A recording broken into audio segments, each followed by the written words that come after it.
The night sky, the dark blanket above our heads adorned with shining stars extending as far as the eye can see.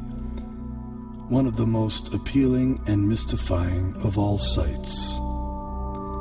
The beauty and the majesty of the universe have inspired awe and reverence in the best brains throughout history.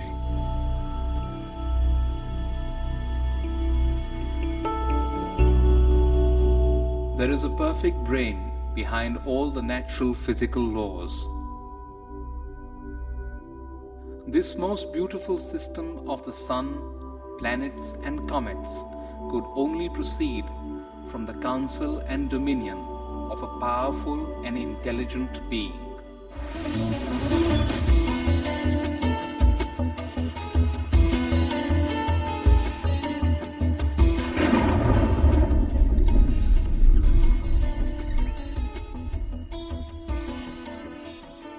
Please describe the symptoms of this manifest world. What is its background? How is it created? How is it conserved? And under whose control is all this being done? Many millennia ago, an advanced civilization revealed the mystery of the origin and nature of the cosmos. The term Vedic refers to the civilization of ancient India. Angkor Wat, the world's largest temple complex, with walls nearly 1/2 mile on each side, was built between 1112 and 1150 AD in Cambodia.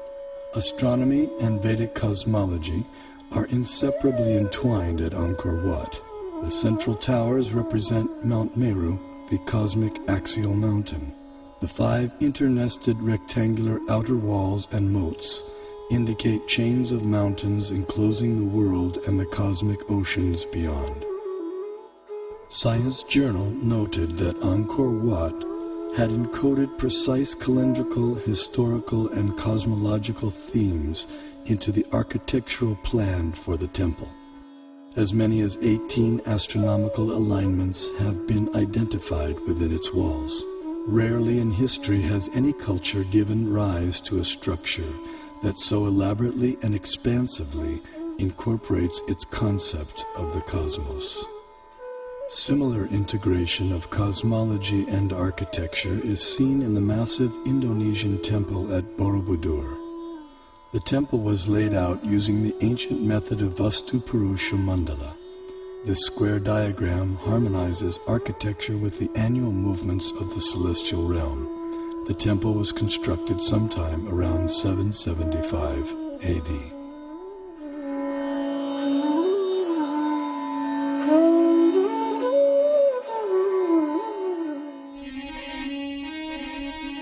His Divine Grace A.C. Bhaktivedanta Swami, also known as Srila Prabhupada, author of 84 books on Vedic knowledge and founder of the International Society for Krishna Consciousness and the Bhaktivedanta Institute. He desired to erect the world's largest planetarium depicting Vedic cosmology through modern technology. He hoped that this gigantic virtual 3D animated model would give the contemporary world access to the Vedic cosmos.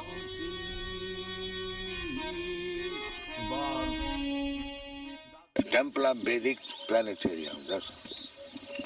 We shall show the Vedic conception of planetary system within this material world and above the material world. Vishvanandana Swami, a prominent scholar of Vedic cosmology in the line of Shripad Madhvacharya, feels that the planetarium will expand the horizons of modern cosmological knowledge. We have a lot of information about this universe in our Vedic and Puranic scriptures. So certainly a person who is interested in exploration, he would get some material for exploration. The planetarium had many different exhibits, so you want to have some exhibits that would create this doubt in science that they don't have the proper explanation, and that the Bhagavatam has a better explanation. In the temple, and that, it would show the Vedic cosmology. And I think later on, he said that even if the scientists don't accept it, we don't care. We just show what's in the Bhagavatam. We don't care whether people accept it or not, but we should just show it. In a letter to Bhakti Swarup Damodar Swami, Srila Prabhupada delineated 4 phenomena to be explained in the planetarium. Explain the passing seasons, the eclipses and the phases of the moon, and the passing of day and night, etc. Then it will be a very powerful propaganda. The literature of that period contains a wealth of cosmological knowledge encoded in Sanskrit, arguably the world's oldest language. This knowledge has the potential to enrich our understanding of the cosmos we live in.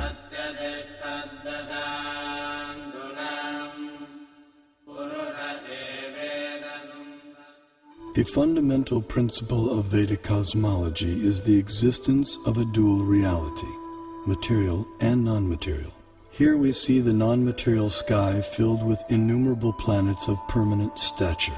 Among these, the topmost planet, Goloka, is shaped like a lotus flower, and it is here that the super-intelligent designer of the cosmos, Sri Krishna, resides with his associates. Although knowledge of the non-material realm remains beyond ordinary perception, the Vedic knowledge of the material cosmos has been recognized as extraordinary by many eminent Western thinkers. As in Hindu mythology, it is a continual dance of creation and destruction involving the whole cosmos, the basis of all existence and of all natural phenomena. Long before it became a scientific aspiration to estimate the age of the earth, many elaborate systems of the world chronology had been devised by the sages of antiquity. The most remarkable of these occult timescales is that of the ancient Hindus.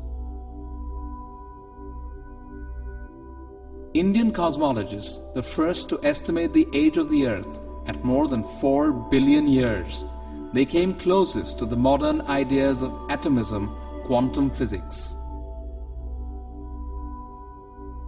To the philosophers of India, however, relativity is no new discovery, just as the concept of light years is no matter for astonishment to people used to thinking of time in millions of kalpas. A kalpa is about 4,320,000 years. The Hindu religion is the only one of the world's great faiths dedicated to the idea that the cosmos itself undergoes an immense, indeed an infinite, number of deaths and rebirths.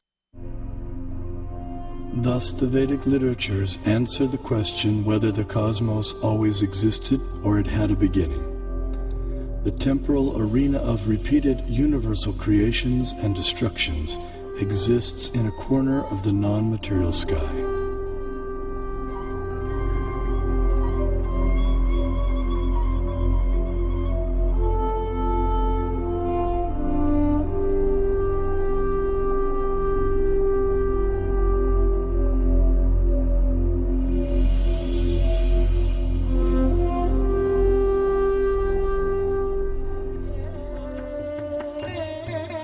This material nature, which is one of my energies, is working under my direction, O son of Kunti, producing all moving and non-moving beings. Under its rule, this manifestation is created and annihilated again and again. The only religion in which the timescales correspond, no doubt by accident, to those of modern scientific cosmology. Its cycles run from our ordinary day and night to a day and night of Brahma. 8.64 billion years long, longer than the age of the Earth or the Sun, and about half the time since the Big Bang. And there are much longer time scales still.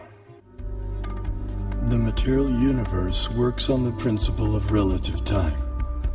As such, a day of Brahma equals 8.64 billion years by earthly calculation. Since Brahma has passed half of his lifetime thus far, the age of our universe turns out to be approximately 155 trillion years. After another Brahma century, he stirs, recomposes himself, and begins again to dream the great cosmic lotus dream. Here we behold a form of the superintelligent being Vishnu, reclining in mystic slumber amid the causal ocean.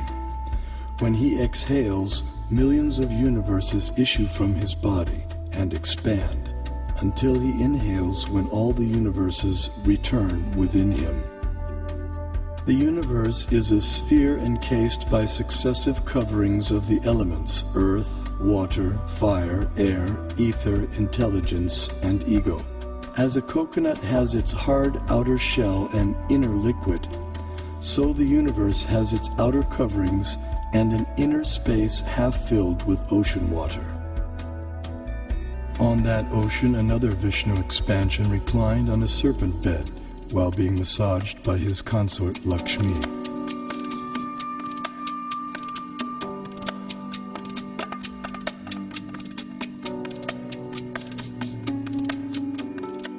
From his navel arose a lotus on which Brahma was born. Initially, the universe was pitch dark and Brahma engaged in meditation. Then he was empowered to create the universe. This account of creation may appear fantastic to some, but modern scientific theories also require fantastic leaps of faith to explain the origin of the universe. This is evident from the words of eminent physicist Stephen Hawking. Either we have failed to see 99% of the universe, or we are wrong about how the universe began. Vedic cosmology explains that the universe is made up of 14 vertically arranged planetary systems, or lokas. Each system resembles a galaxy and comprises stars, planets, and other celestial bodies. The topmost planetary system is Satyaloka, the abode of Brahma, which is at a height of 1.87 billion miles above Earth. Below this Satyaloka planetary system is the Tapaloka planetary system, the abode of the ascetics, which is at a height of nearly 1 billion miles above the Earth. Here, the ascetics live in a solitary, serene environment conducive for yoga and meditation on transcendence. Their disciplined life of joyous austerity prepares them for returning back to the non-material world.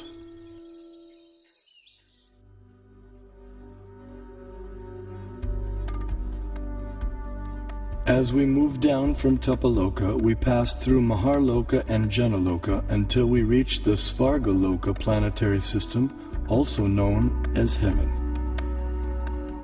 The alignment of heavenly bodies around the pole star was elucidated by Srila Prabhupada in a letter.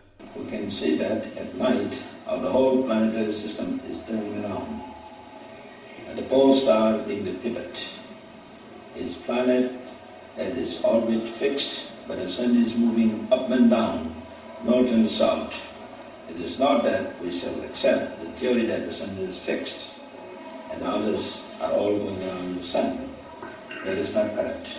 In talks with leading disciples, Srila Prabhupada compared the revolution of planets and stars to a spectacular rotating chandelier. It's like this chandelier, and so the whole thing is moving. And then he developed this idea of the temple of the Vedic planetarium, and how he'd always go like this, dome, dome. He'd hold his hand like that, and he'd say, and then from the center of the dome, a chandelier,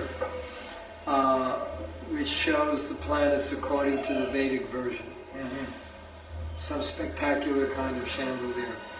This planetary system is rotating from east to west, and it is hanging like the chandelier,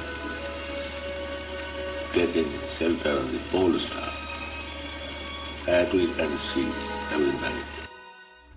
That the pole star or the North Star remains fixed and does not orbit in the sky is well known to astronomers and sailors alike. Less known is the fact that the pole star rotates powerfully on its own axis. The ancient Vedic text called Matsya Purana explains, "The planets and stars are all attached to the pole star by invisible astral cords of wind called pravaha. The revolution of the pole star causes the orbital motion of other planets and stars." Through meditation, yogic astronomers visualize the planets and stars as different parts of the body of Shishumar, the transcendental dolphin. The pole star, the topmost of the heavenly planets, is like the capital of the middle universe. Here, the third form of Vishnu resides on an ocean of milk. In times of universal disturbances, the demigods headed by Brahma come here to appeal for help. The pole star is also the abode of Dhruva, a pure and exalted devotee of the Lord.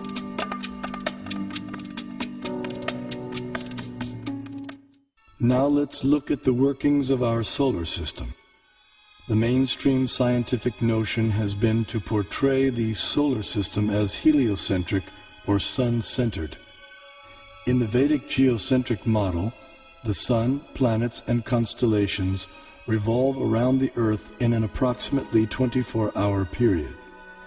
What may surprise many is that a geocentric or Earth-centered model is also capable of explaining the cosmic phenomenon with equal if not better accuracy, as is confirmed by many eminent scientists. Either CS could be used with equal justification. The two sentences, "the sun is at rest and the earth moves," or "the sun moves and the earth is at rest," would simply mean two different conventions concerning two different CS. We know that the difference between a heliocentric theory and a geocentric theory is one of relative motion only, and that such a difference has no physical significance. Obviously, it matters little if we think of the Earth as turning about on its axis, or if we view it at rest while the fixed stars revolve around it. Geometrically, these are exactly the same case of a relative rotation of the Earth and the fixed stars with respect to one another. Although the heliocentric model has been widely propagated, it has never been proven.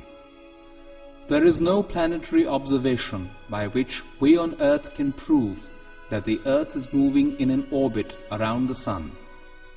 Mathematically, there is nothing wrong in this system because we are observing from the Earth and it is the relative motion that really matters. So if you assume that the Sun goes around the Earth, there is nothing wrong because it's a question of relative motion.